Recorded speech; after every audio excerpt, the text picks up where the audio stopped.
So yesterday I was hoping to finish this section and get started on 3.4, but we have a little bit left in 3.3 to cover, but not too much.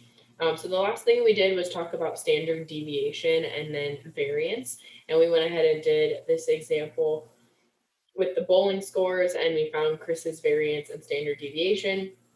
We did go a little quick, but I think it went okay. There's some steps listed up here. So there's steps 1 through 5 listed. So if you want to go back through the notes and try and redo it and make sure you understand it, that's fine. But that was the last thing we did in class. Okay, so we went ahead and did the sample standard deviation formula that's listed up here.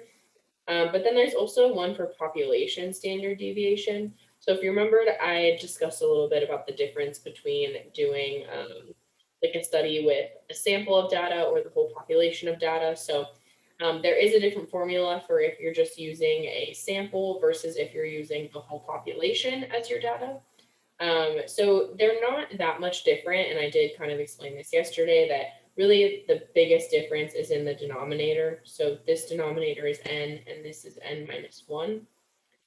That's really the biggest difference. So I would just have these formulas kind of memorized. They're not too bad, or you can, have like the steps memorized, but just know the difference between finding the standard deviation when you're using a sample of data versus when you're using the population. And in any problems that you do, it should specify or it should be clear if you're using a sample of data or the whole population. That way you know which formula to use. Okay, so it says right here, note we will follow the same steps in calculating the population standard deviation as we do for the sample standard deviation. The only difference is we divide by n instead of n minus 1. That's really it, and that note here really clarifies.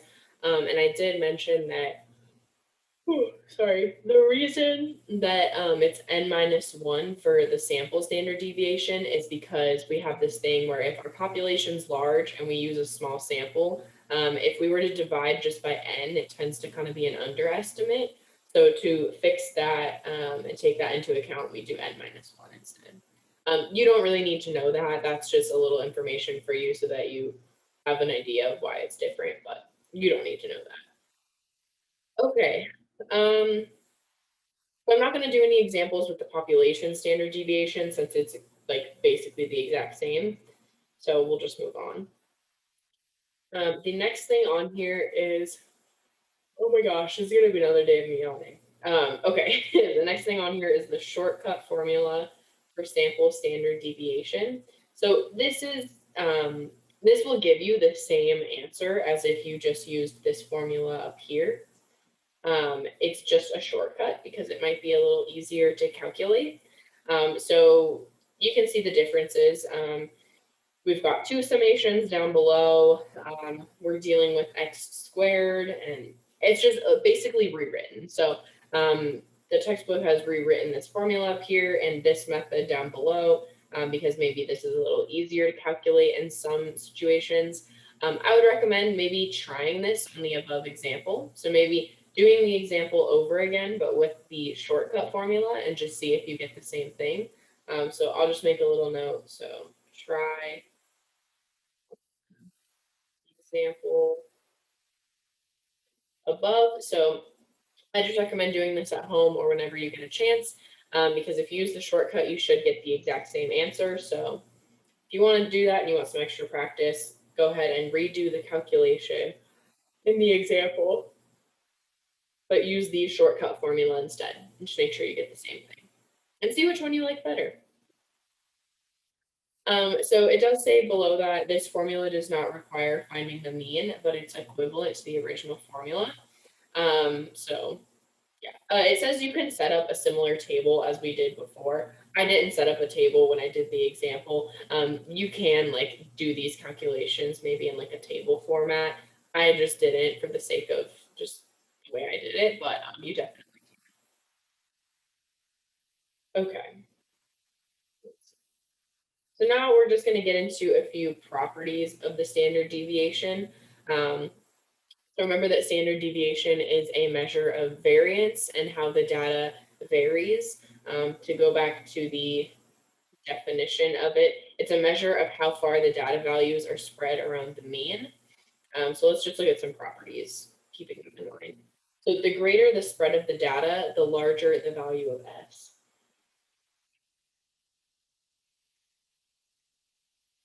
Okay, so if the data is more spread out, your standard deviation will be bigger. So if this data is not super spread out, the standard deviation will be smaller. Um, the standard deviation can only be 0 when all of the observations are the same value, which makes sense because if standard deviation is a measure for how spread out the data is, if all the data are the same exact value, so if you just have a ton of 5s, like every data point is a 5, the standard deviation would be 0, and that's because all the data points are the same. So there's literally no spread to the data, like it's not spread out at all. Next, the standard deviation can be influenced by outliers because outliers influence the mean, and because outliers have large deviations from the mean. So standard deviation uses the mean in its calculation, and it also refers to the spread in relation to the mean. So when you have outliers, those can influence the mean, which can in turn influence your standard deviation. It's always good to know how any of these measures can be affected by outliers so that if you're doing a study and you notice maybe like the standard deviation is really big and you didn't expect that or something, you can take that into account and say, oh, maybe I had some outliers and these drastically affected my results. Okay, so now I'm going to get into the last part of this section, and this is called the empirical rule. This is like a pretty standard statistics thing that you learn. So the empirical rule has to do with standard deviation. And it's important to note though that it works only for symmetric unimodal curves called bell-shaped curves. So if you remember back, we've talked about bell-shaped curves a few times now. These are the curves that just, if you were to outline their distribution, it looks like a bell. So the empirical rule only applies to bell-shaped curves. So very specific case that it applies to, but these are the distributions that we like to work with the most because they are the nicest. So we have a rule for it. I'm going to go ahead and draw a bell-shaped curve for you, and then I'll explain what the empirical rule really says about it.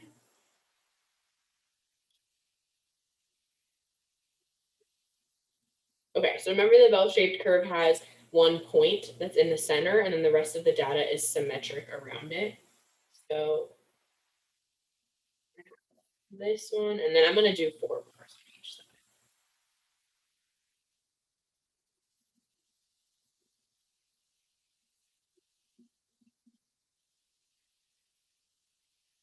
And yes, I'm trying to make this symmetric.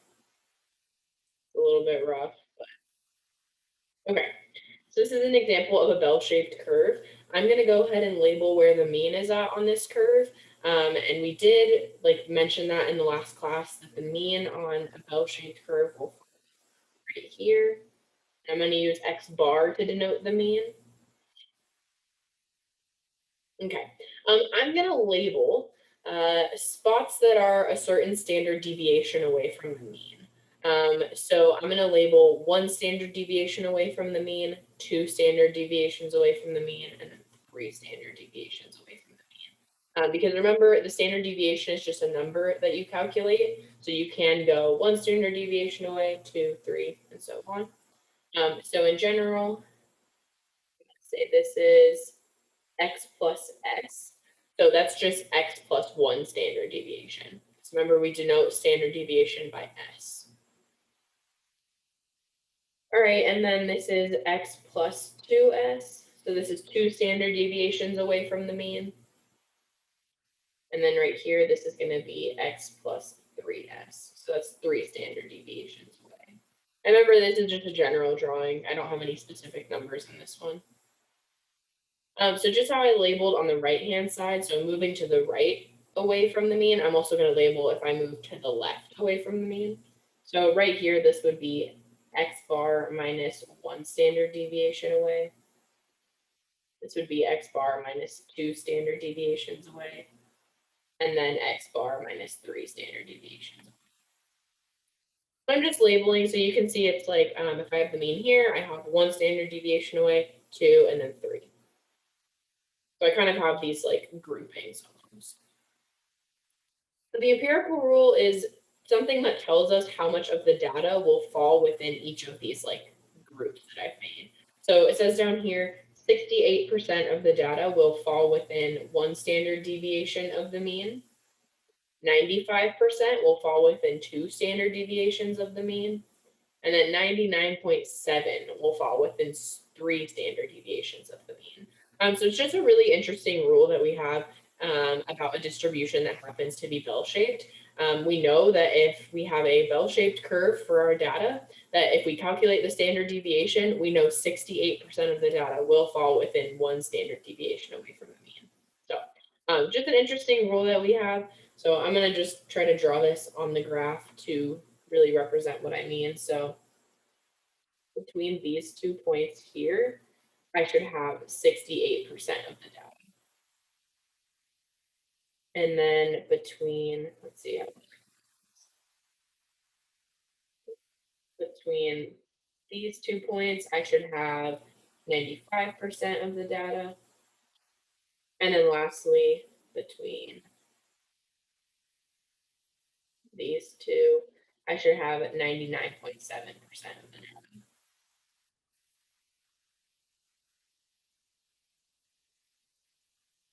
So our whole goal here was just to talk about spread of the data and how the data is spread out. So really interesting that we have a rule, if you have a bell-shaped curve, that we know exactly how much data will fall within 1, 2, and 3 standard deviations away from the mean. So just an interesting fact. But do keep in mind that it does work only for bell-shaped curves, so it is pretty specific. So you can't apply it to any other type of distribution. Okay. So that was it for section 3.2. I may have said 3.3 earlier, but that was section 3.2. In the syllabus, it does say that you need to read 3-3 on your own. So read section 3.3 on your own. I'm not going to cover it in class. If anything from that section will be on the exam, it will be on the study guide. The study guide that I will give you is not like specific questions. It more just tells you the topics that you need to be comfortable with. So if anything from that section is going to be on the exam, I will make sure that it's on the study guide for sure, especially since I did not cover it. Okay. With that being said, that's it for section 3.2, and we're going to jump into 3.4. So are there any questions before I continue?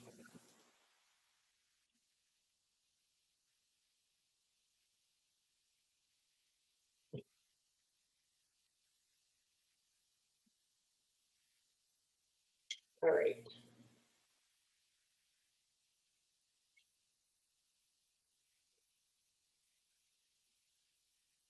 Okay, so 3.4 is exploratory data analysis. And essentially in this section, we're just going to be looking at kind of just another way to like visually represent your data and how it's spread out. So we're going to use some of the things that we've talked about in chapter 3 before and just use these concepts to make another like visual representation for data. So that's all we're going to do. We basically just talk about one way to visually represent in this section. And I think that does it. Yeah, so we're just going to talk about one way to visually represent the data, and then we'll move on to section 10.2. So this should be kind of short.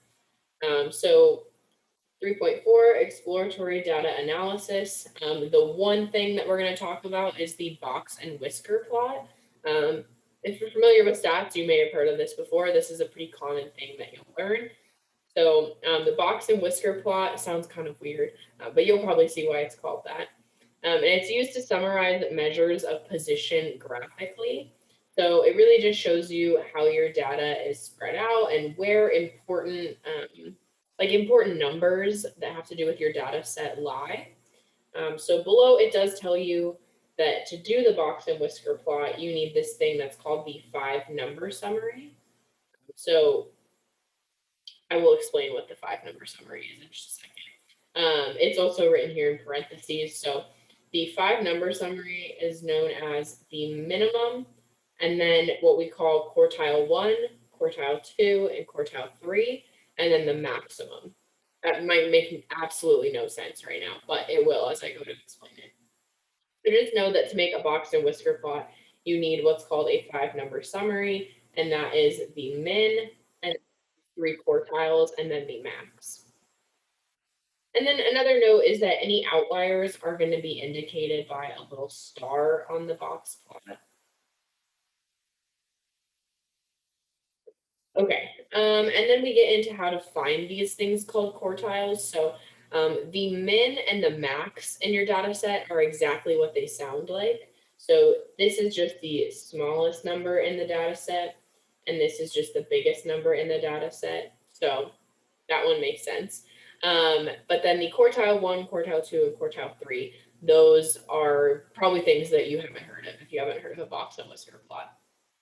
So it's going to explain how to find the quartiles. So step 1 is to arrange your data in numeric order. So this just means to take your data set and put it in order from least to greatest.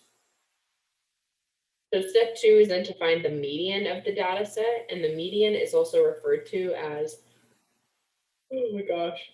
Okay, the median is referred to as quartile 2 as well.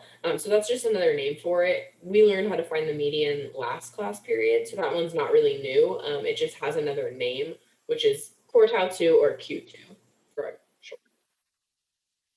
And then the other two things are quartile 1 or Q1, which is the median of the lower half of the data.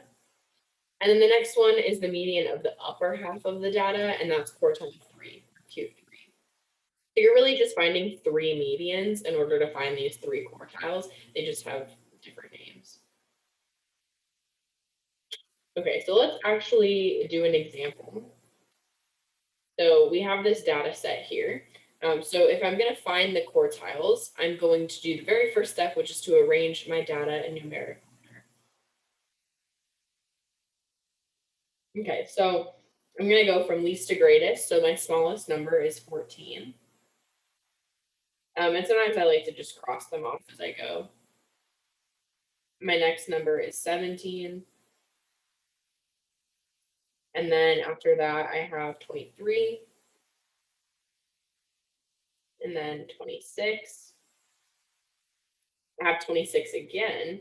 Remember that whenever you're putting data in numeric order, if you have the same point multiple times, you need to list it multiple times, not just once. Okay, and then I have 31, 38, and 62.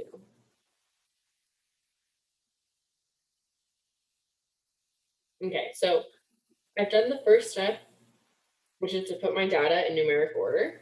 And then my next step is to go ahead and find the median, which is also referred to as Q2. So let's do that. So I need the median,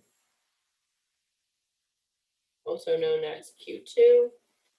And remember, the median is the middle number when you write the data in order. And if you don't have a middle number, you take the 2 middle numbers and take the mean of them, or the average.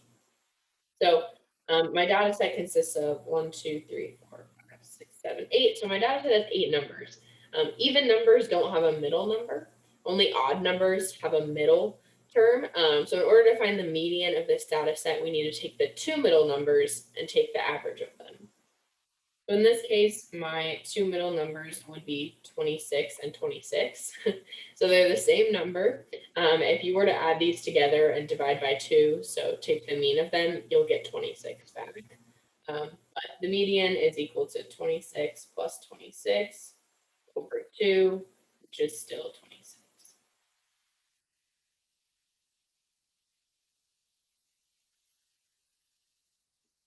Okay, so that is our first, I guess our first calculated value in the 5-number summary here.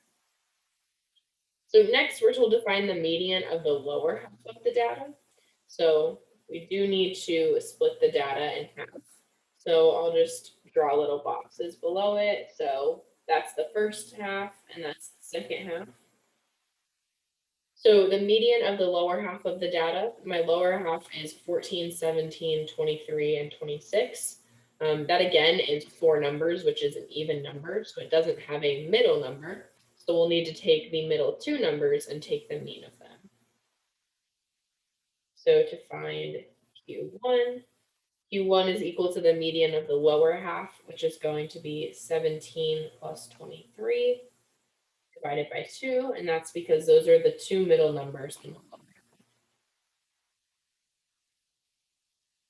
All right, and 17 plus 23 is going to give me 40, and 40 divided by 2 is going to be 20.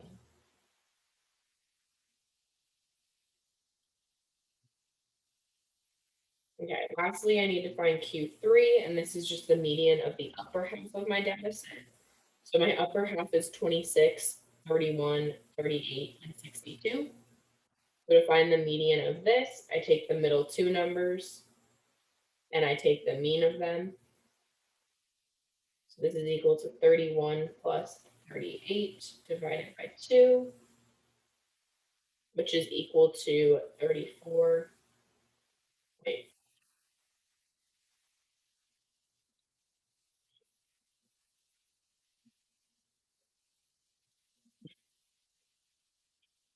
Okay. So the other things that are included in the 5 number summary are going to be the min and the max. So the smallest and the biggest number here. But this isn't too hard to find once you put your data in order. So the min of ours is 14 and the max of ours is 62.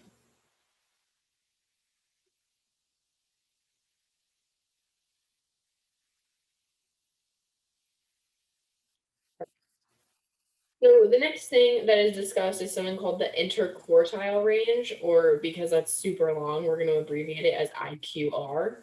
And it's exactly what it sounds like. It just wants to know the range of the quartiles. So in order to find that, you just take Q3 and subtract Q1 from it, and that's going to give you the length of your interquartiles, basically. So let's go ahead and do that for our data that we're given. So for ours, we have IQR, and this is just equal to Q3 minus Q1. Q3 is 34.5, and Q1 is 20. And that's equal to 14.5, so we have an interquartile range of 14.5.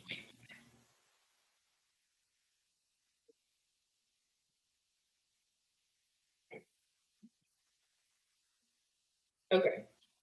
So an interesting fact, and we don't just find the interquartile range for fun, it's used to find outliers. So once we find it, we can figure out if any values in our data set might be outliers. So the next part of the notes is going to talk more specifically about that. This is the 1.5 times IQR criterion for identifying potential outliers. Super long name, but basically tells you exactly what you're doing. So an observation is a potential outlier if it falls more than 1.5 times the IQR below the first quartile or more than 1.5 times IQR above. Okay, so in order to figure out if we have any outliers, we need to figure out what 1.5 times the interquartile range is. So that's why it's called 1.5 times IQR criterion. Let's go ahead and do that for our data. So we're going to do 1.5 times the IQR, which in our case was 14.5. So I'm just going to grab my calculator. So 1.5 times 14.5 is going to give us 21.75.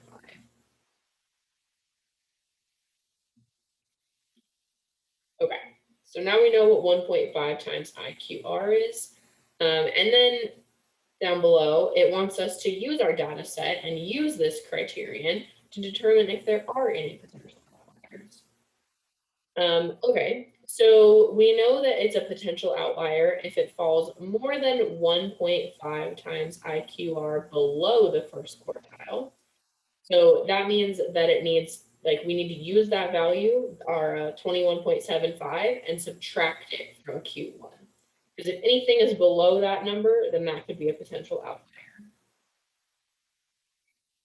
Okay, so let's do that with our data set. So We know that our 1.5 times IQR is 21.75. So let's come up here. Our Q1 was 20.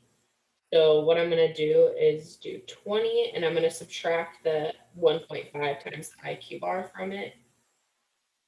And this is, oh, sorry, totally wrote that. And this is going to give me a negative 1.75. And that just means if any data value or anything in our data set happens to be below negative 1.75, it's a potential outlier. Okay. And then now we want to see how about like the other end of the data. So if anything happens to be 21.75 above the third quartile, that could be an outlier. And so our third quartile was 34.5. So I'm going to do 34.5 and I'm going to add 21.75 to it. And that gives us 56.25. So that means that if any data point is above 56.25, it might be an outlier. So now let's use our data. And let's see if we have any potential outliers. So we're looking for any points that are less than negative 1.75 and any points that are greater than 56.25. So coming back up to our data set. Sorry. Okay. Do we have any points that happen to satisfy this? They're either greater than 56.25 or less than negative 1.7. 62 is greater. Perfect. Yep. That is going to be the one that meets this criteria. So 62 is a potential outlier. Awesome. So that's good to know. So just a way to go ahead and use that interquartile range once you find it to say, hey, this might be an outlier in my data set. It happens to fall pretty far above the third quartile. So just a way to use the interquartile range to tell us if we have any outliers. You're saying potential outliers. Is there a way that we know for certain that they're an outlier, or are we going to go over that next? I'm not going to talk about that next. Yeah, it just says a potential outlier. We might go over it in future sections.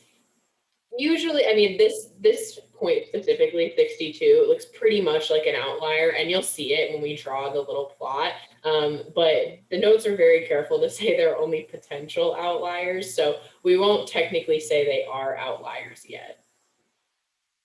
Cool, thank you. Mhm. Okay, so let's go ahead and actually create this box and whisker plot now that we've talked about a few things that have to do with it. So the first thing that you're going to do is make a number line that spans your whole data set. So I'm going to start by doing that, and this will be pretty long.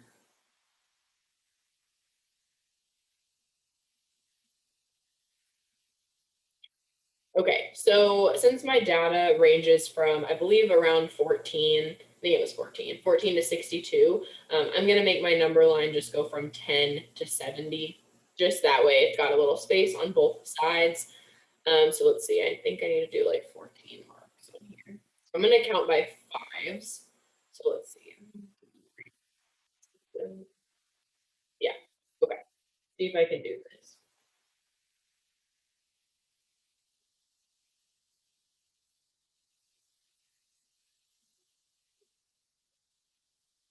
Wow, I honestly did not think I was going to get that lucky. Okay, so now let's go ahead and label these. So like I said, I'm going to go from 10 to 70 and just count by fives. So 10, 15, 20, 25, 30, 35, 40, 45, 50, 55, 60, 65, 70. Oh, look, I'm going to 75. Oops. Oh, well, okay. So go ahead and create our plot. The first things we do are put little dots at the min and the max. So our minimum value was 14, so I'm going to put a point at about 14 here. and it does sit above the number line. So you don't actually put the point on the number line, it sits a little bit above it, and you'll see why it has to sit above it in just a second. Our biggest point was 62. So I'm gonna put a dot at 62. All right, and then the next thing we do is we're going to create our actual box. So this is why it's called a box and whisker plot. So there will be a box on your little chart here. So the box has its ends at quartile 1 and quartile 3. So we said that Q1 was 20. So my end to my box is going to be at 20 here. So I'm just going to draw a line, and then I'll connect them, and it'll actually make a rectangle. Okay, and then my other quartile was 34.5. So at around here, that will be the other end to my box. And now I'm just going to connect them and actually make a rectangle. So there we go. And then we do just write, this is 20 and this is 34.5, and you just write it above the ends. Our last thing is going to be to place the median for the whole data set on here, or otherwise known as Q2. And Q2 was 26. So all I do is make another little line in the center, or I mean, not always in the center, but it's somewhere within the inside of that box there, right at the median. And I'm just going to label this as 26. And hence the name box and whisker plot. Now we actually just draw lines that connect that. Just like that.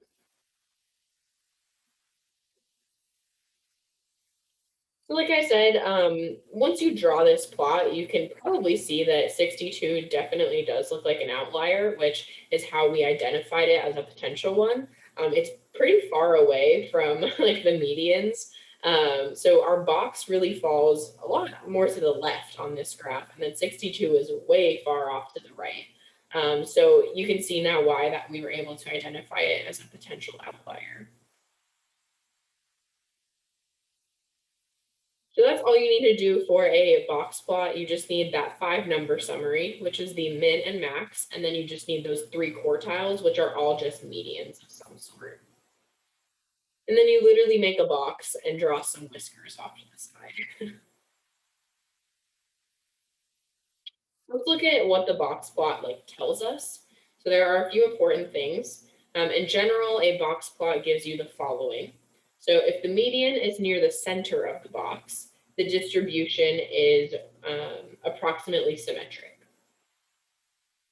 If the median falls to the left of the center of the box, the distribution is right skewed. So by looking at our box that we have here, 26 looks like it's sort of close to the center, but it's a little bit more to the left. So it's not actually quite in the center. It's definitely positioned more to the left side of the box, which would indicate that maybe we have a right skewed distribution.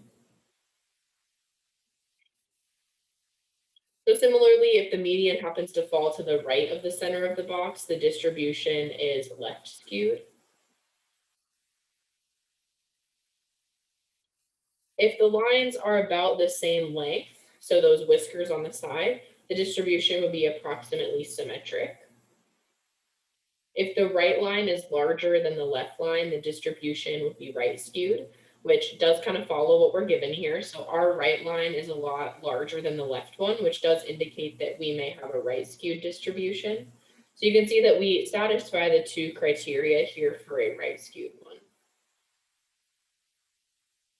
And similarly, if the left line is larger than the right line, the distribution would be left skewed. So just another way to tell if your distribution is skewed. If you have a box plot, you're able to maybe pick some things off of this visual representation that will give you some information about the data.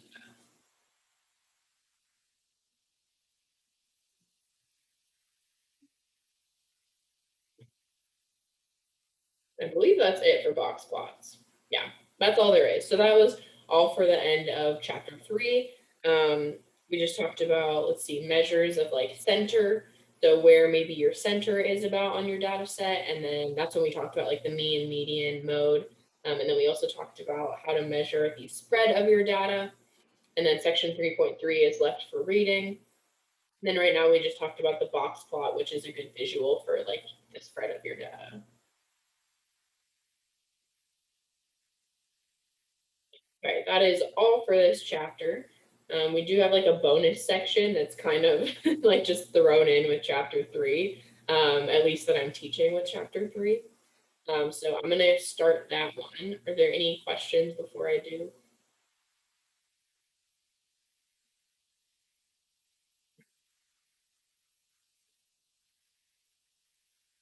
Okay, so this is the last section in this little chunk of notes here. This is section 10.2. This is a topic called regression. So this is a really, really useful section. This is used in a lot of studies and a lot of things today. Like I've used this a lot. So this is a really cool section to do because it has a lot of like practical applications. So regression is in chapter 10. Remember, we did do section 10.1 already. So section 10.1 was when we talked about scatter plots. So we did section 10.1 and now we're going to do 10.2. Just decided that it seems to fit in with chapter 3 a little better and we want to touch on it. So let's go ahead and talk a bit about regression. I will also say that for this section, if you could have your calculators handy, that would be nice because we are going to be doing some like tutorials with calculators. So I'm going to be sharing my screen and going through how to use like a TI-84 and do some of these calculations. So if you have your calculator handy, that will be super helpful. And I'm sure you're all excited that we finally hit something where I'm going to say, hey, you can use your calculator. I will hope that you know how to do it by hand, but I will say for the most part, using your calculator makes a lot more sense. And in the real world of statistics, you would absolutely never do any of these calculations by hand. So we'll get into that in a little bit. All right, so first, I put in this little chart from the textbook here. This probably is not on your copy of the notes because I believe I uploaded them before I added this little chart here. You don't necessarily need to write it down. Basically, when defining regression, there's a term used called a correlation coefficient. And I did not cover that in section 10.1 because we're not going to cover it, but it's written in the notes a few times. And I just wanted to like explain what it was for a second. That way, hopefully you understood it.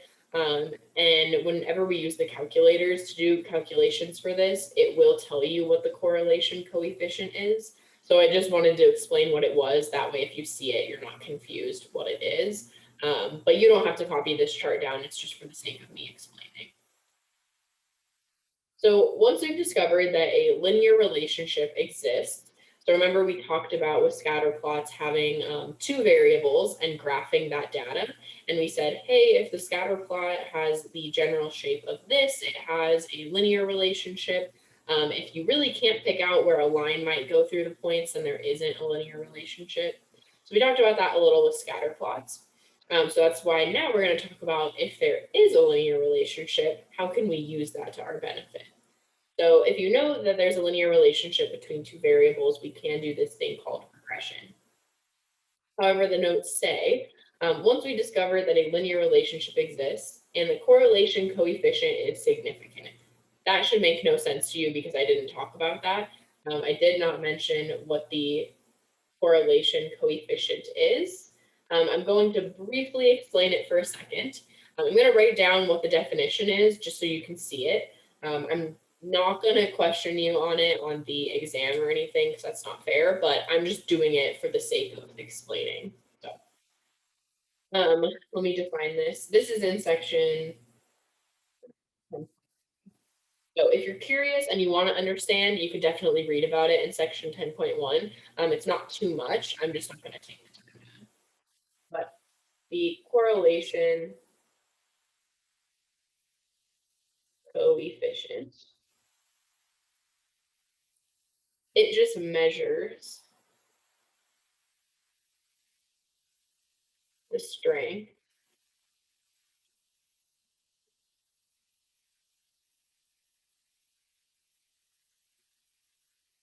and direction of a linear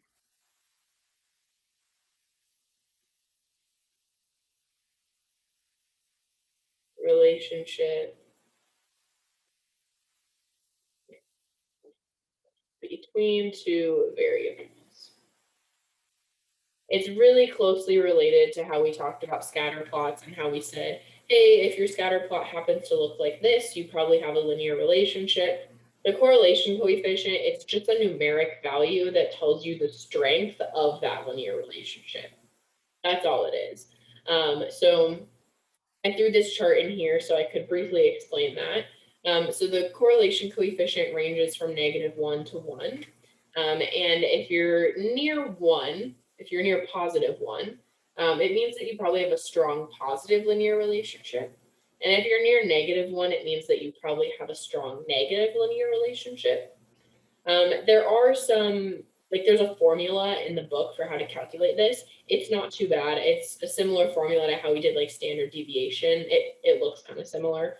So you can definitely calculate it by hand. It's not too hard. But also when you use your calculator for regression, it will automatically tell you what the correlation coefficient is. So I just want you to have an idea of what it is. I don't see myself ever asking you to calculate this by hand. It is in the textbook, and if you want to go through and read and understand it a little better, you are free to do so. If I decide that I feel like it's important enough to even ask you about it on an exam type setting, I would definitely be very clear and let you know. I would not just surprise you and be like, hey, here's this thing I didn't talk about. So just wanted to be thorough and explain what it is, because when we use our calculators, you'll see this thing, and I just want you to know what that value is. So basically, it says once we've discovered that a linear relationship exists and the correlation coefficient is significant, we can then determine the equation of the regression line, which is the data's line of best fit. So you'll either hear it called a regression line or a line of best fit. Either one is appropriate. The purpose of the regression line is to enable the researcher to make predictions based on the data. Let me explain what that means for a second. We looked at some scatter plots the other day, and I think we looked at one that compared height and like the size of your hand or something. So when we did that, we found that there was a relationship between those two variables. We found, okay, your height and your hand size are correlated. There is definitely a relationship that goes on between them. So now that we know that, we could find this thing called a regression line. And it's a line that would go through the scatter plot points. So it would try to fit the scatter plot points as best as possible. And that's why it's called a line of best fit. And once you have that line, you can use it to make predictions about other data points. So maybe I don't have any data on the hand size of someone who's like 6 foot. But if I have this regression line, I could make a prediction. So I could say, oh, if I have someone who's 6 foot, I think they would be, or they would have a hand size of around whatever. So ideally, regression is used when you know you have a relationship and you want to make predictions about other points that maybe you don't have any data on, but the data you have could give you enough information to make predictions. Will make a little more sense once we get into an example. So we're going to define really what the line of best fit is, or known as the regression line. So to find the line of best fit, what we do is we try to minimize. We minimize the vertical distance from each point to the line. I'll draw a little picture to kind of explain what I mean.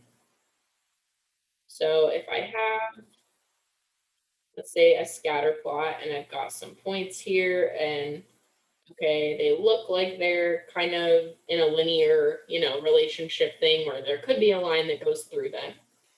So let's say that I have a line of best fit. I draw it through some of my points here. When we say that we try to minimize the vertical distance from each point to the line, I mean that we try to make the distance from each point vertically, like that. We try to make that distance as small as possible. So that's our goal, to have a line that fits the scatter plot points the best. If we minimize the point's distances from the line, that probably fits the points the best. That's what we mean by minimizing the vertical distance from each point in the line. We want the line that gives the least amount of space between each point and the line.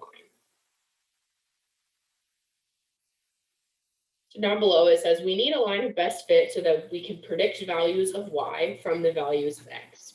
Therefore, the closer the points are to the line, the better the fit and the better the prediction. So like I was saying, if we had the hand size and the height and we wanted to predict, okay, if we knew this was someone's height, what would their hand size be? We could use a regression line. And ideally, we want the line that fits the points the best because our prediction will be better that way. And in stats, we're all about having the best prediction.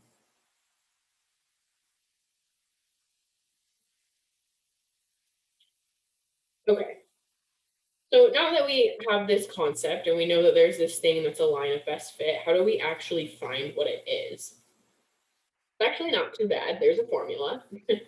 So how we determine the regression line equation. So recall back in algebra, you would talk about the equation of a line being known as y equals mx plus b, where m was the slope and b was the y-intercept.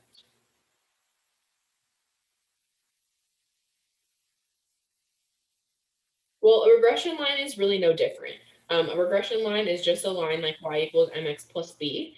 We just write it a little differently.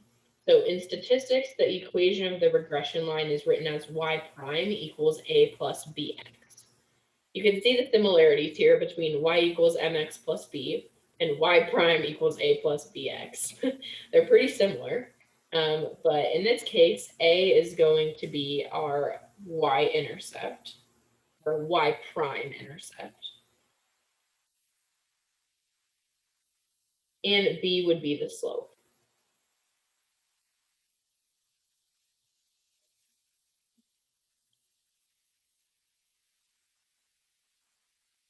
Okay. So it just looks like a regular equation for a line, just like from algebra, where there's a slope and a y-intercept. Okay, so if you want to find the regression line, the only two things that you need to calculate are the slope and the y-intercept. That's it. Once you've got those two things, you can just plug them into this little equation here, the y prime equals a plus bx, and you've got your regression line. So naturally, we have some formulas. So formulas for the regression line, like I said, all you need to find is the slope and the y-intercept, or in other words, just a and b. So we have formulas for a and b. These might look a little ugly. There's a lot of summation symbols going on in here. But I want to walk you through how to calculate them, and then we're going to do it with the calculator. You'll love the calculator version a lot more, but I want to show you that they are the same, and I want to make sure that you have an idea of how to use this formula, because if on the exam I give you a really small data set and I ask you to do it, I want you to know how to do it by hand, just in case. So like I said, in practical application, you will literally never do it by hand because your data sets are usually like huge. And so doing this by hand would be very impractical. Okay, so like this says, we can use the calculator to help us find the regression line without using these formulas. It says we will use the same process we did to find the correlation coefficient. We didn't do that though. So just ignore that part. We did not find the correlation coefficient, but you'll see that when we do use this process for the regression line, we automatically get the correlation coefficient. So just a note, it does tell you to round your A and B to 3 decimal places, where A and B is that slope and y-intercept. When you find them, just round them to 3 decimal places. Okay, so we're going to get into an example here. There are directions in the notes for how to use your calculator to do this. It's not too hard. And like I said, I'm going to share my screen and walk through doing it. but I think I'm going to do it by hand first and then go through doing the calculator way.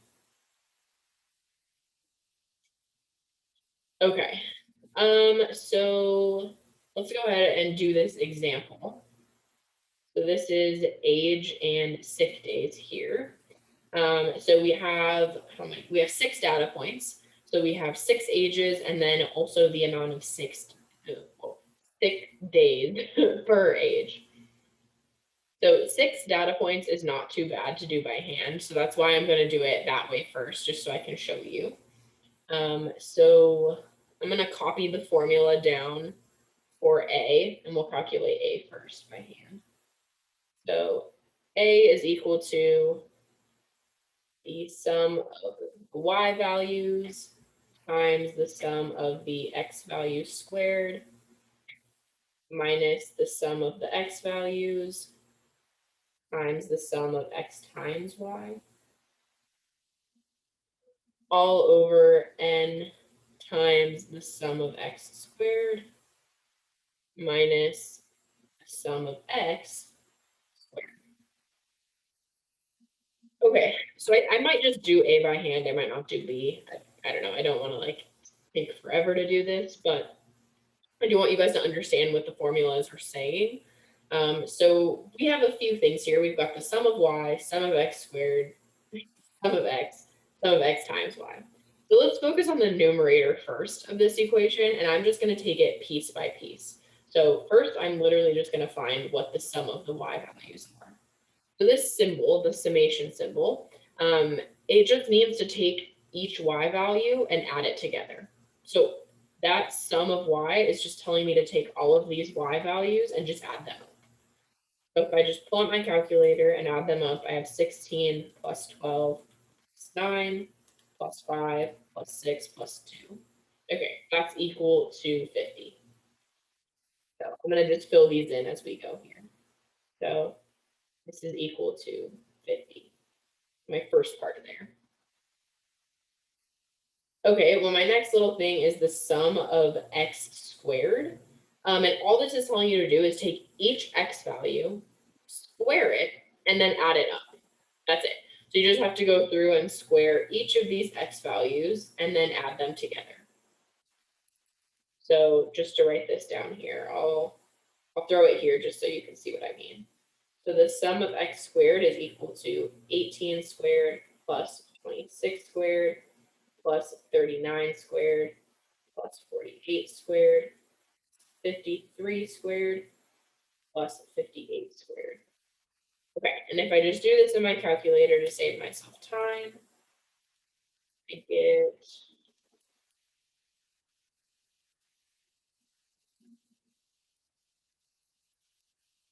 I get 1,000, no, not 10,000 actually, 10,998.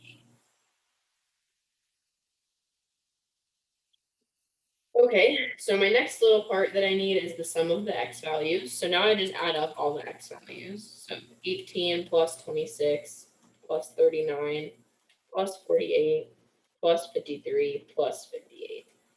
That's equal to 242.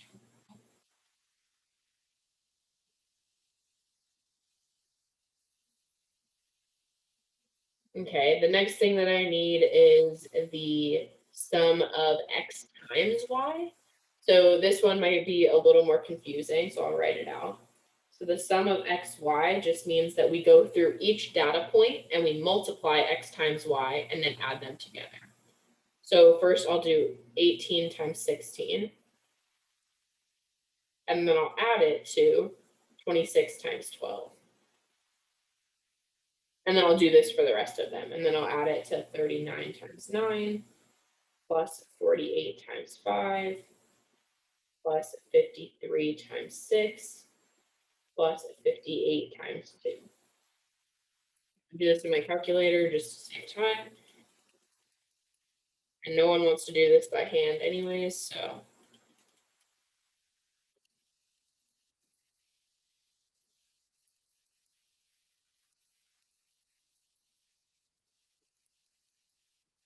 Okay, this is equal to 1,625.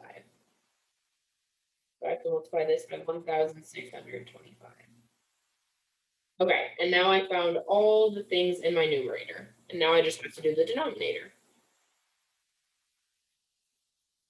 Okay, so in the denominator, this n is just the number of data points that you have. So I have 6 data points, so my n is just 6. Okay, well, also in my denominator, I have the sum of x squared, but I actually already found that in the numerator. So the sum of x squared in the numerator was 10,998, so I don't have to calculate it again. Okay, and then you might look at this next term, which is the sum of x squared, and you might think, isn't that the same thing as the sum of all the x values squared? But it's not. So I want to make it very clear that, oops, sorry. Okay, I want to make it very clear that this and this are not the same. In one of them, the squared is outside the parentheses. So this first one here, you are taking each x value, squaring it, and then adding them together. In this one, you are adding each x value together and then squaring the final result. Different things. So what we need to do is add together each x value. So 18 plus 26 plus 39 plus 48 plus 53 plus 58, and then I need to square that answer. So if I add each x value together, I get 242, and I just need to square that, which gives me a huge number, which is 58,564. So you can see that doing this by hand is kind of tedious, especially just with 6 data points. There's a lot of very tedious calculations that go into finding this, and this is why you will definitely prefer the calculator to doing it by hand. I'm just going to simplify this fraction using my calculator. So I have 50 times 10,998 minus 242 times 1,625 over 6 times 10,998 minus 58,564. It's a lot. But simplified out, that is about equal to 21.1. The calculator tells you it's equal to 21.100, so that's why I just wrote point. Okay, very tedious, took me a decent amount of time. So now you're gonna see me do the calculator version and you're gonna be like, this was so much better. But you'll see you get the same answer, which is why I wanted to show you that you could do it by hand or do it using a calculator and you get the same thing. So let me stop sharing, pull up my calculator, and then I'll do it really quick.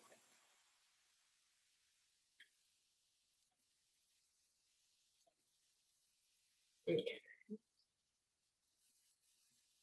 Okay, so this is like an online version of the TI-84. I actually don't have a TI-84, so I'm just using the online one. If you don't have a graphing calculator or something of this form, you can download this, and I think it's free for 90 days, which is totally enough for the class. So if anyone's interested in that, let me know, and I could post the link on Canvas. It only took like 5 minutes to download, and it was pretty easy. So this is a cool version of the TI-84 online. Okay, so I'm going to be following the steps that are written in the lecture notes. So if you want to just follow along with those directions with me, that's what I'll be doing. So first it says to compute the regression line equation, the diagnostic setting must be turned on. So it says to do this, press the second and then the 0. So I'm going to do that really quick. So I'm going to press the second button up here and then the 0. And that should take me to this thing called the catalog. And I need to scroll down until I find the diagnostic on entry. Just a setting that we have to turn on. And yes, this will take me a second to scroll down to diagnostic. So just bear with me here. So I'm just going to scroll through all of these.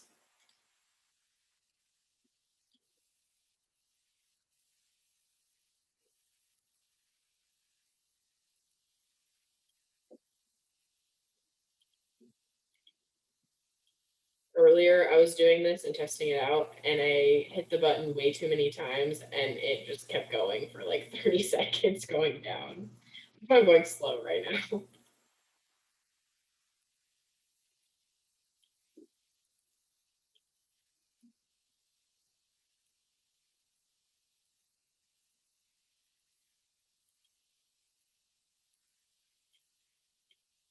You could probably do this much faster if you had the calculator in your hand, but a little slow on here.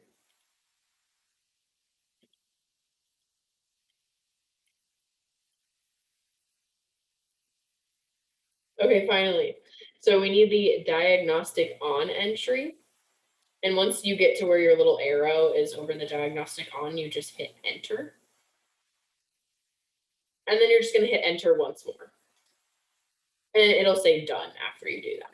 So it's just like a setting that we have to turn on before we actually do this. And like it says, this is the only time you'll have to do this. And you're okay. Next, we're going to be typing our X variable in and then our Y variable in. And the way we do this is we hit the stat button here. So you're going to hit the stat button, and then it's going to already be over this edit. So you're just going to hit enter. Once you get that, you should see these things come up where there's like L1, L2. And what we're going to be doing is typing our data in here. So I'm going to type in all of my X values into the L1 column. So all you have to do is type them in. So my first X value is 18. These are my ages. So I first type in 18 and then hit enter. And you can see it'll pop up there. My next X value is 26. So I type that in. My next one's 39. Next one's 48. Then 53. And then 58. Okay. Now I finished my L1, so now I want to type in my Y values into the next column, which is L2. I'm just going to go over to my next column, L2, and I'm going to type in the Y values. So first I have 16, then I have 12, then I have 9, then 5, then 6, and then 2. Okay, so at this point you should check and make sure that you type them all in correctly. So first column should be all the X values and second column should be all the Y values. Is anyone lost at this point or has a question on how to do this? Just waiting for the computer to catch up to what you've done. Okay.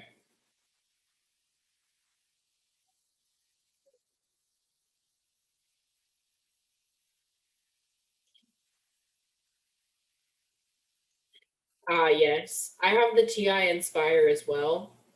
I don't even know where it is, but I have it somewhere. I have not tried it with the TI Inspire, mainly because I needed to be able to do it on the computer so that I could share it. So if anyone has any issues with the TI Inspire, let me know, and I can definitely play around with it and figure out how to get there. It is different. And I do have one, so I could mess around with it.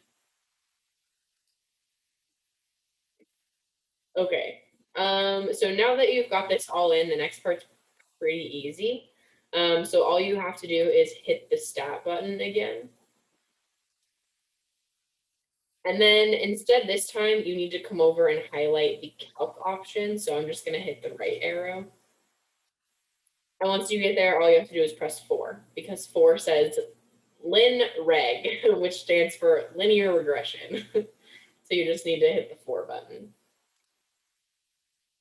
And then you will just hit enter a few times. You'll notice that it says your X list is L1, which is correct. That's where we typed in our X values. Our Y list is listed as L2, which is correct. And so all you'll do is hit enter a few times until it runs through here.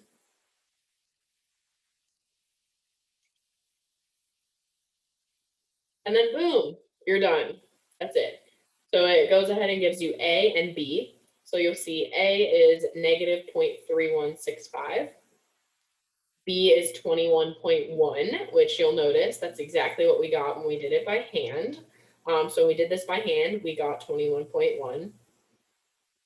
For B, is this listed wrong?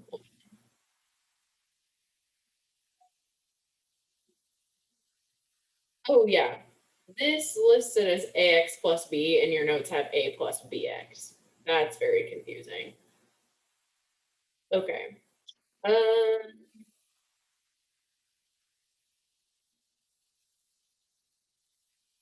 Okay. Yeah. So, okay, just a note that, yeah, okay. So whatever it tells you is A in the calculator, that is the slope. And whatever it tells you is B in the calculator, that's the y-intercept. Just need to know that. It does say that in the notes here.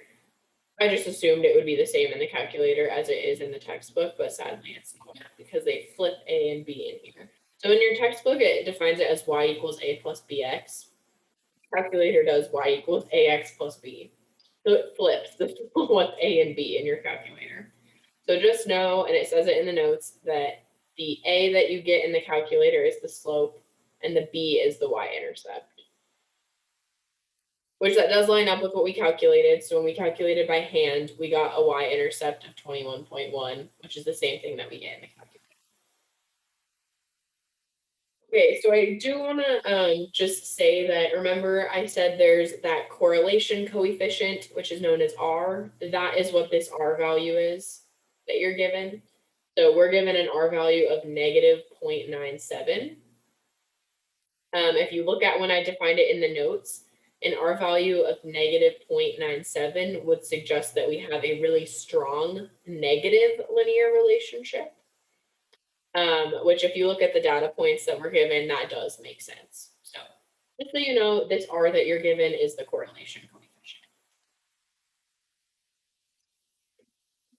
Oh, okay. So your calculator also gives you some extra information. You don't need that for what we're doing right now, the mean squared error data point. We might talk about it later, but for now, we're really just concerned with A, B, and then sometimes the correlation coefficient. Nice that it gives you that. Just like extra. Yeah, everyone's calculator is probably a little different. Even some of the like newer models or versus some of the older ones will give you more, give you less. So okay. That was my little tutorial. I am definitely open if you have other calculators to trying and helping. And like I said, if you don't have a TI-84 or something that you can use, just let me know and I can like send you the link to this like free thing for like 3 minutes. Okay, let me go back to my little notes page.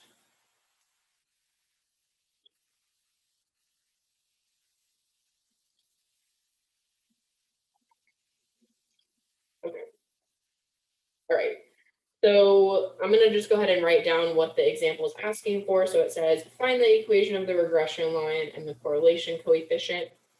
So just based on what the calculator told us, we get y prime is equal to negative 0.317x.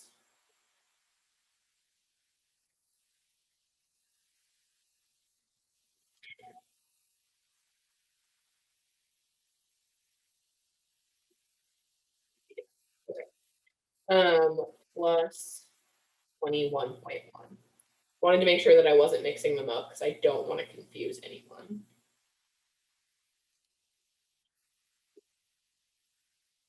Okay. Right, so that was our regression line, and the correlation coefficient was negative 0.979. So I'll just write that down too.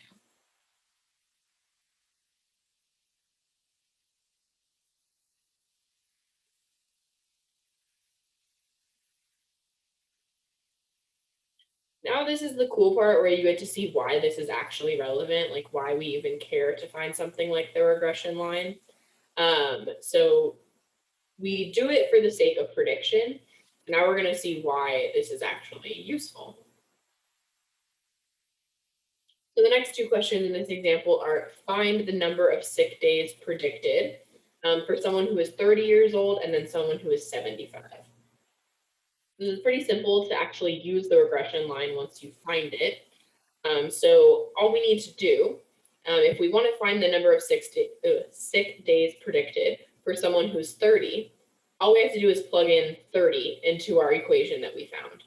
It's not that bad. It's actually pretty easy once you find the line. So That's kind of nice because the regression line makes it pretty straightforward to do predictions.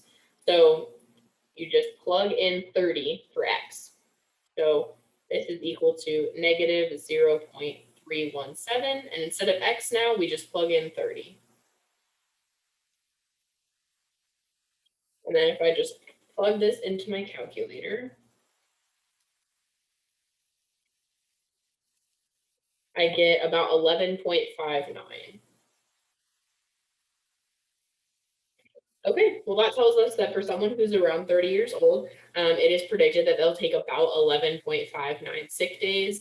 Obviously, a half a sick day isn't really a thing. Usually it's in whole numbers, but we predicted about 11.59 or 12-ish, if you want to round up.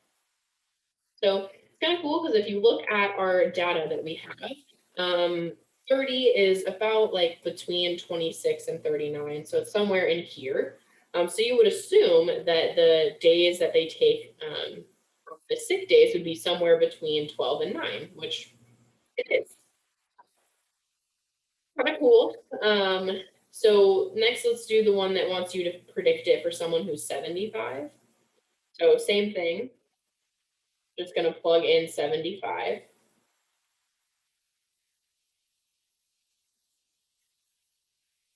Okay, so if I use my calculator,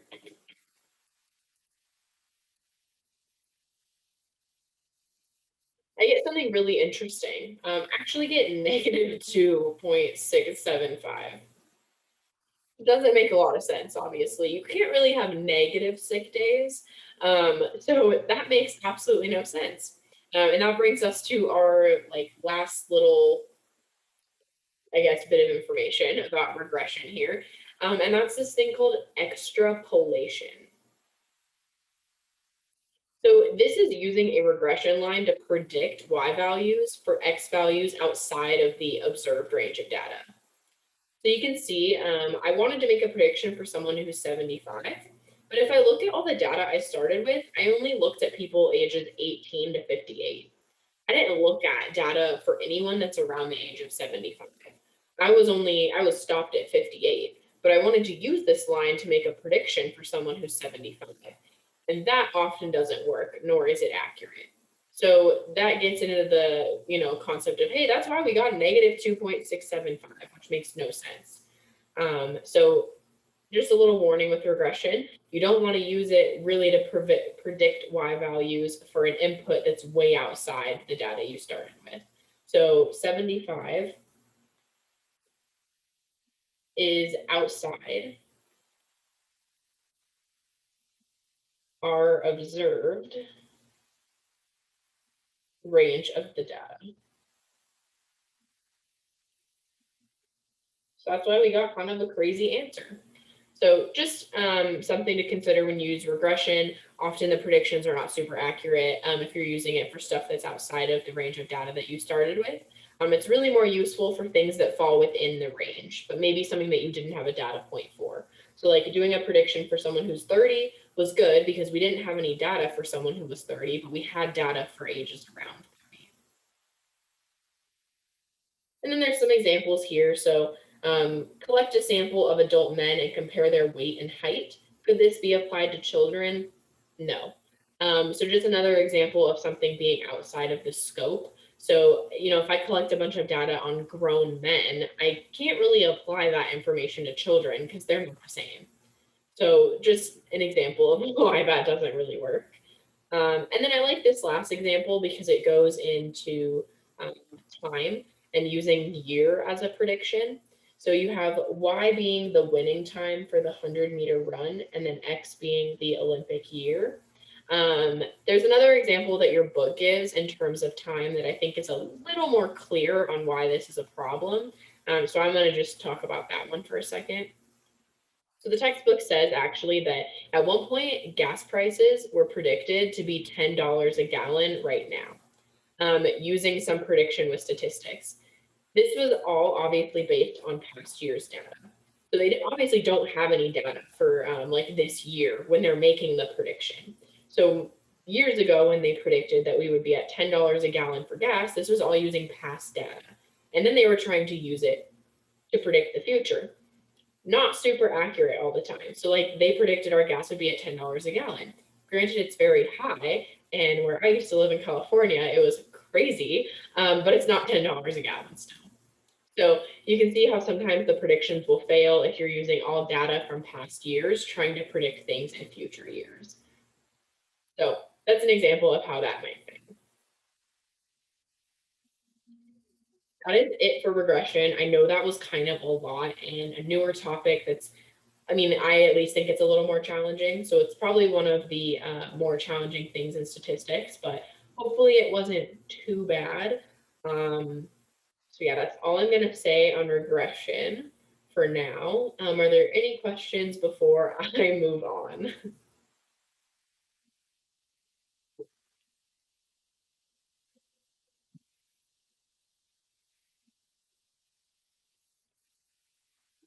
I'm gonna take a breather. I feel like I've been talking for a while, so.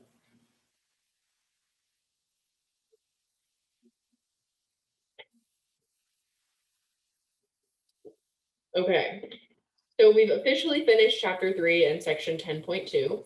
So like I said, up to right now, this is everything that you'll need for the take-home quiz that I'll give tomorrow. So take-home quiz will cover chapter 2, chapter 3, and 10.1 and 10.2. So we're done. Nothing else that I'll talk about today will be on the quiz. It will just be 2, 3, and then 10.1 and 10.2, which it says on the syllabus, but just so you know, this is all of the possible things that could be. Okay, let's get into chapter 4 because we moved so fast in this class. Kind of crazy when you think about that, like we cover 4 chapters in 2 weeks. I did not anticipate this much material, but you know. Okay, so chapter 4 basically switches directions. If you've hated everything that we've done so far, maybe you'll enjoy chapter 4 because it's slightly different. So chapter 4 is on probability and counting rules. Maybe you'll hate this, I don't know, but hopefully you like it. So the first section that we're going to get into, but we definitely will not finish since we only have like 20-ish minutes. This is going to be sample spaces and probability. So basically completely switches directions. I don't even think we really like use any of the vocabulary words that we've talked about so far. So yeah, we do completely switch it up here. But that's okay, because maybe you'll like it if you haven't enjoyed what we've done so far. Okay, so probability and counting rules. So our first section is on sample spaces and probability. Okay, so your first definition is the word probability itself. And probability is the way that we quantify uncertainty. So you've probably, heard this used before, like, oh, the probability of this happening or the chance of this happening. That's just probability. So it's the way that we quantify uncertainty. There are 3 main types of probability, and these are known as subjective, experimental, and theoretical or classical. Before we get into any of the specific types of probability, though, we're going to do some pretty basic definitions that are going to be used for the rest of the chapter. So these are just some like introduction probability definitions. The first one is probability experiment. So this is a chance process that leads to well-defined results called outcomes. Our next definition is the outcome, and this is the result of a single trial of a probability experiment. So a probability experiment, maybe an example would be rolling a die. So you're rolling a die a bunch of times and you're trying to get some like well-defined results. You'll see there's some pretty common examples that we will talk about with probability. So rolling a die is one of them, flipping a coin, using a deck of cards. There's some very overused examples. So an example of an experiment would be rolling a die 100 times to like try and gather some results on like the chances of rolling a 3, something like that. And then like your outcome would be the result of a single trial of that experiment. So if you were rolling a die a bunch of times, a single trial would be just rolling it once. So that would be like the outcome, the result of one trial of an experiment. So the example here that we're given is rolling a die, and it says what could happen in one roll of the die. So, I mean, this is pretty basic, but when you roll a die, you could get a 1 through a 6, right? So you could get 1, 2, 3, 4, 5, and 6. So those are some possible outcomes that you could have with one trial of your experiment. I'll write that down. So we could roll a 1, 2, 3, 4, 5, or 6. Those are some options there, things that we could have happen. And then this leads us into something called the sample space. So the sample space is going to be the set of all possible outcomes of a probability experiment.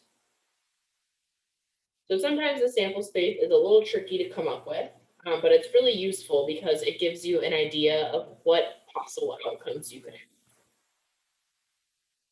So the example here that I have is, what is the sample space for one flip of a coin? So anyone want to take a guess at what my sample space would be here? So that's all possible outcomes of flipping a coin once.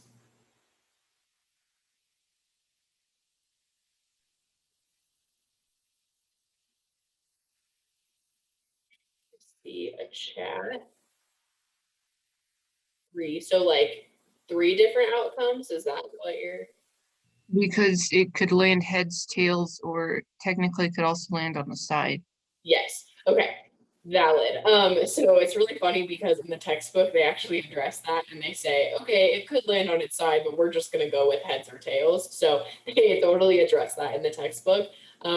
Very valid, it could land on its side.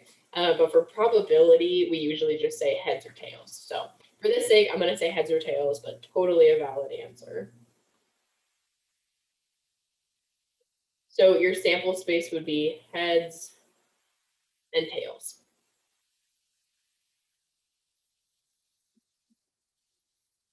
We're just hoping it doesn't land on its side. Okay, and then we get into a little more complex of one, and this is, what is the sample space for rolling 2 dice? So this is a little more intense, and it requires some thought here. So this will take a little time for us to come up with the sample space. But when you roll 2 dice, there's a lot of possible outcomes you could have. Because your first die could have any numbers 1 through 6, and your second die could also have any numbers 1 through 6. So like you could have a 1 and a 1, or a 1 and a 2, or a 1 and a 3, 1 and a 4, and so on. Same, you could have a 2 and a 1, a 2 and a 2, a 2 and a 3, a 2 and a 4. There's a lot of options. Actually, there's 36 options. There are 6 possible outcomes for die 1 and 6 possible outcomes for die 2. 6 times 6 gives us 36, and we will Aren't we actually, assuming this is a D6? like a 6-sided die. Yeah. Yeah. Yes. So yeah, there are other sided die. For the sake of probability, if you do ever see just the word dice or die, it is assuming it's 6-sided. So yeah, good question or good clarification. Because sometimes they will say like, oh, maybe you're rolling a 3-sided die or 4-sided. So yeah, good question. We are assuming it's 6-sided. Yeah, so if you don't see it stated that it's some other die, assume that it's 6-sided.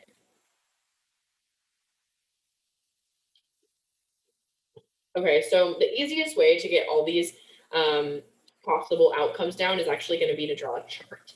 So I'm going to start doing that. Let me just insert a little square here.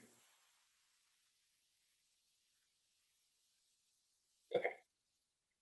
So I made that square way too big.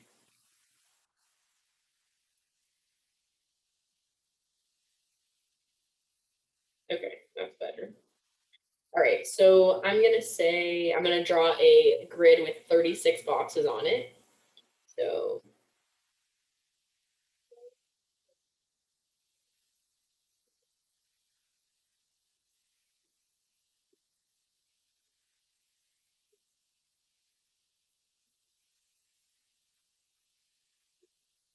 Yes, I know this is not the prettiest thing ever. Okay, and then I'm gonna say that my top row is going to be, or I'll do this row first, sorry.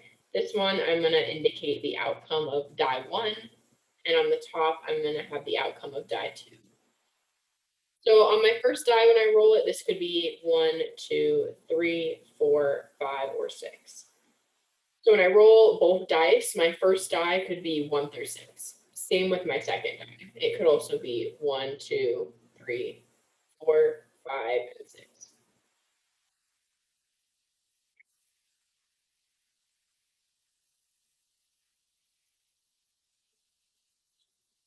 Okay, so all you have to do now is actually fill the chart out.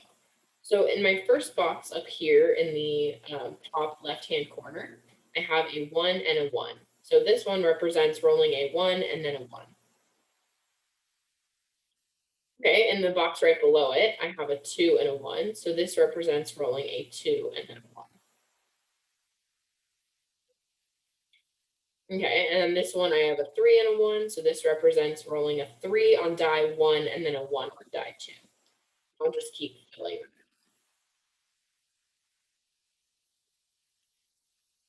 And those are 6 of the possible outcomes. We could have a 1 on die 1 and a 1 on die 2, a 2 on die 1, and then a 1 on die 1. Sorry, a 2 on die 1 and a 1 on die 2.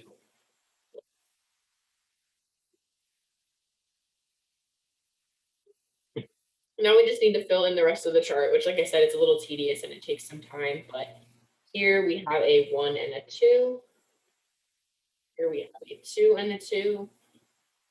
And then here we have a 3 and a 2. Then a 4 and a 2.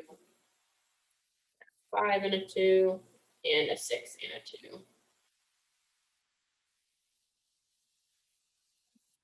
And a 1 and a 3. A 2 and a 3.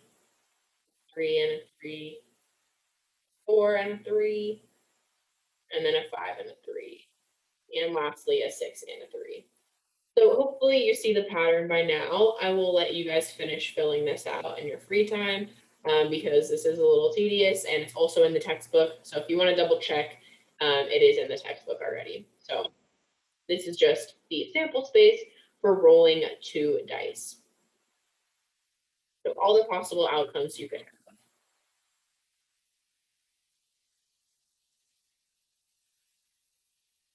Okay.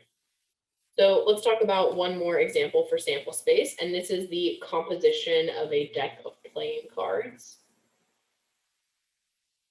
All right, so maybe someone that's super familiar with a deck of playing cards. How many cards are there in it? 52, right? Yep, 52. Awesome. So good. So what we have is 52 cards. So I'll write that down. So we have 52 cards. And we have 4 suits. We have hearts, clubs, diamonds, and spades. And then we also have 13 cards per suit. So we've got 13 cards for each suit. And these range from ace to king. So that means if you had a trial of a probability experiment and it was drawing 1 card, you would have 52 possible outcomes. So drawing 1 card has 52 outcomes. So if you were doing that experiment, your sample space would just be every single type of card. So, ace of hearts, 2 of hearts, 3 of hearts, etc. And the reason we're talking about these is because they're just really basic probability examples. So like the deck of cards, the rolling the dice, the flipping the coin. Those are the 3 that you will see a lot. So that's why we're defining the sample spaces and talking a little bit about each of them.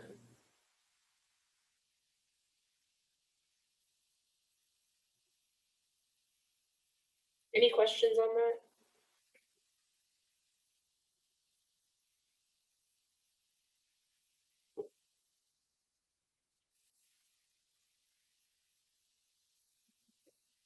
Okay, this is our last thing that we're gonna talk about today. We'll probably end like 5 minutes early.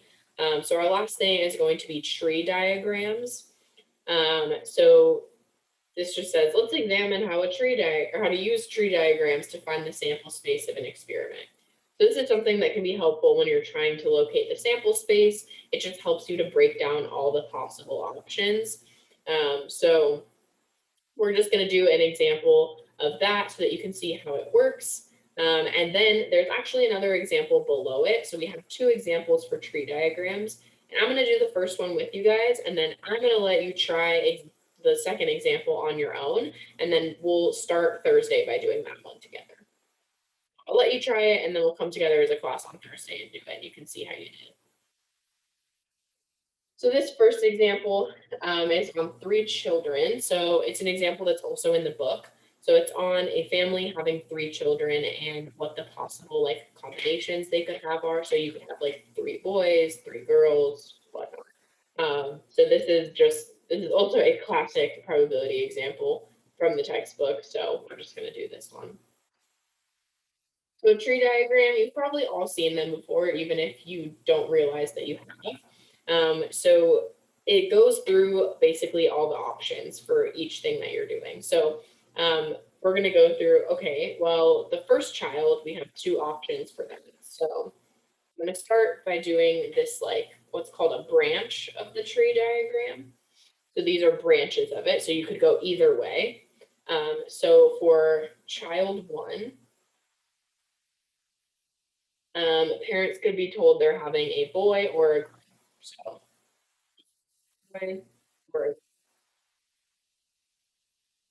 okay, well, if you have a boy though, for child 2, you could also have, this is very true. I totally recognize that. I'm just going with what the textbook says. It's a little outdated. If you want to, you could add a third branch. Branch is the correct word. So we'll just take it in the general term of like when you are told what the gender of your child is, before the child's born. So we're just going with what the textbook says. I totally get it's not super correct. So my apologies. I'm just going based off what it says, but you could definitely adjust your tree diagram. So based off just what you would be told by a doctor, your second child could either be,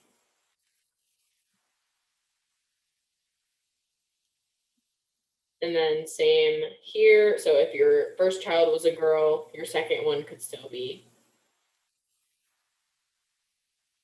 and that's for child 2.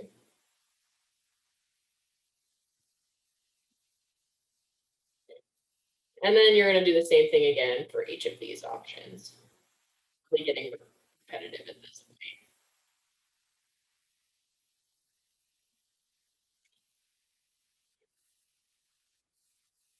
This is also very true. You can add that one here as well. I understand there's like more than just this. I'm honestly just going with the example that's in the textbook. So you can definitely have a third. Yeah, there you go. There's the sample space. Spoiler alert, this is the sample space based on what the textbook is doing for this tree diagram. But if you would like to have a third option, you are more than welcome to, as long as you understand the point of the tree diagram. That's really what the goal is that you understand that you can go through doing a sample space of a bunch of different options. I won't give you anything on a test or quiz where it's like questionable what options you could have. Like the next example is like, oh, you're doing outfits, 3 pairs of jeans, 5 shirts, and 2 hats. Like that's pretty like straightforward, doing a tree diagram that way. So I'll let you guys try that example on your own. Let's see, does order matter in this context? So